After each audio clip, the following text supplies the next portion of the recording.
Meski orang ini ahli ibadah, ahli zikir, bahkan ahli puasa, dan juga ahli tahajud, akan tetapi kalau melakukan perbuatan ini, ibadahnya tidak akan diterima oleh Allah Subhanahu wa Ta'ala.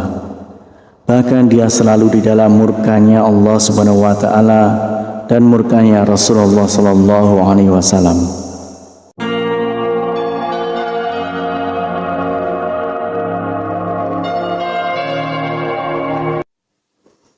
Bismillahirrahmanirrahim. Assalamualaikum warahmatullahi wabarakatuh. Syukur alhamdulillah kita bisa berjumpa lagi di channel ini. Salawat dan salam semoga selalu tercurahkan kepada junjungan kita Nabi besar Muhammad sallallahu alaihi wasallam. Allahumma shalli ala sayyidina Muhammad wa ala ali sayyidina Muhammad. Saudaraku seiman yang dirahmati Allah, banyak maksiat yang dilakukan oleh manusia, namun tidak disadari perbuatan itu dapat meruntuhkan semua ibadah dan dapat tertolak semua ibadahnya kepada Allah Subhanahu wa Ta'ala. Meski orang ini ahli ibadah, ahli zikir, bahkan ahli puasa, dan juga ahli tahajud, akan tetapi kalau melakukan perbuatan ini, ibadahnya tidak akan diterima oleh Allah Subhanahu wa Ta'ala. Bahkan dia selalu di dalam murkanya Allah Subhanahu wa Ta'ala dan murkanya Rasulullah Sallallahu Alaihi Wasallam. Dulu ada seorang lelaki bernama Alqamah, seorang yang rajin dalam masalah ibadah, sholat, puasa, dan sedekah. Namun suatu waktu jatuh sakit yang teramat parah, tepatnya dalam keadaan sakaratul maut. Namun entah kenapa Alqamah yang taat itu kesulitan untuk melafalkan kalimat la ilaha illallah.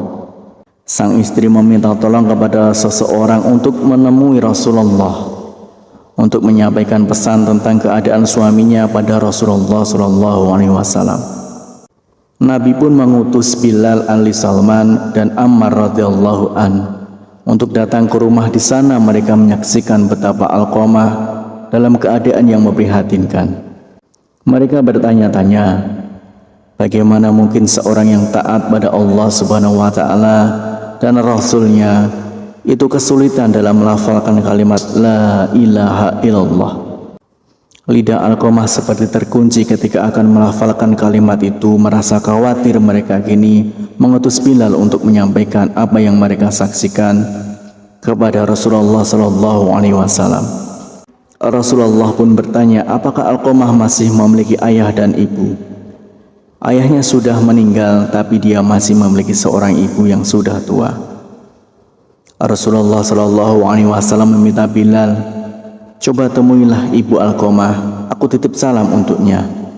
Jika dia masih mampu berjalan, dia bisa menghadapku. Jika tidak bisa, maka aku yang akan ke sana. Sebagaimana yang dikatakan Rasulullah Sallallahu Alaihi Wasallam. Bilal menyampaikan itu pada ibu Alqamah tanpa menambah dan mengurangi satu kata pun. Ibu Alqamah berkata, lebih baik aku yang menemui Rasulullah. Meski sedikit bertahti-tahti dengan tongkat sebagai penyangga, ibu Alqamah menemui Rasulullah. Dia mengeluhkan salam dan langsung disambut Rasulullah Sallallahu Alaihi Wasallam. Rasulullah bertanya, jadi bisakah ibu menceritakan bagaimana keadaan Alqamah yang sebenarnya? Kenapa dia nampak kesulitan melafalkan kalimat la ilaha illallah? Padahal setahu saya dia seorang hamba yang rajin dan taat. Ibu Alqamah menjawab, karena Alqamah sudah menyakitiku. Dia lebih mengutamakan istri daripada ibunya. Dia benar-benar menentangku demi menuruti keinginan istrinya.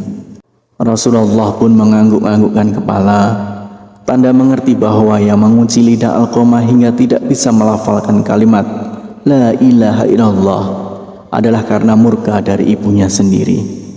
Kemudian Rasulullah Sallallahu Alaihi Wasallam memanggil Bilal, menyuruh Bilal untuk mengumpulkan kayu sebanyak-banyaknya untuk membakar tubuh Alqamah.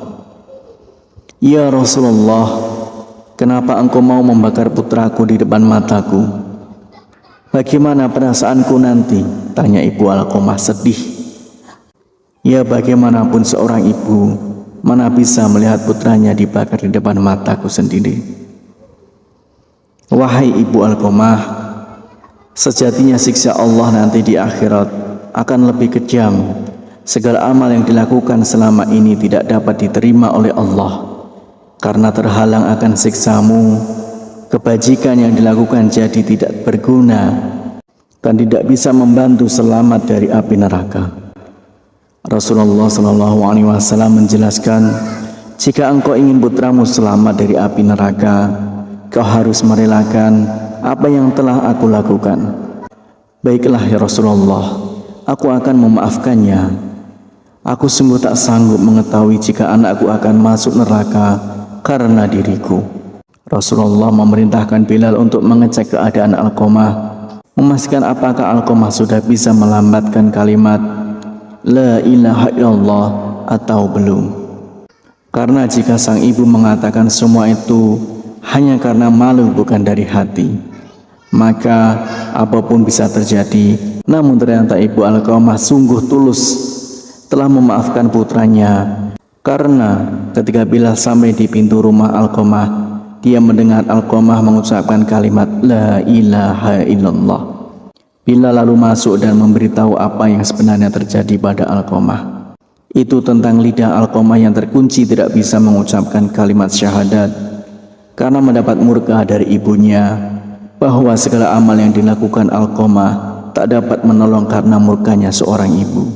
Hari itu setelah ibunya memaafkan Alqamah, dia pun kembali ke rahmatullah, lalu dimandikan, dikafani dan disalatkan oleh Rasulullah SAW. Setelah dikuburkan, Nabi Muhammad SAW berkata, wahai sekalian kaum muhajirin dan ansor, barang siapa yang melebihkan istrinya daripada ibunya, dia akan mendapatkan laknat dari Allah Subhanahu wa Ta'ala. Para malaikat dan sekalian manusia, Allah tidak akan menerima amalnya sedikit pun kecuali kalau dia mau bertaubat dan berbuat baik pada ibunya serta meminta ridhonya, karena ridhonya Allah tergantung pada ridhonya dan kemarahan Allah tergantung pada kemarahannya. Demikianlah satu dosa yang membuat semua ibadah kita ditolak. Harapan dan doa saya untuk saudaraku semua, semoga saudaraku semua diberikan kesehatan oleh Allah, dimudahkan segala urusan, dilapangkan rezekinya, dan diampuni segala dosanya. Amin ya rabbal alamin. Wassalamualaikum warahmatullahi wabarakatuh.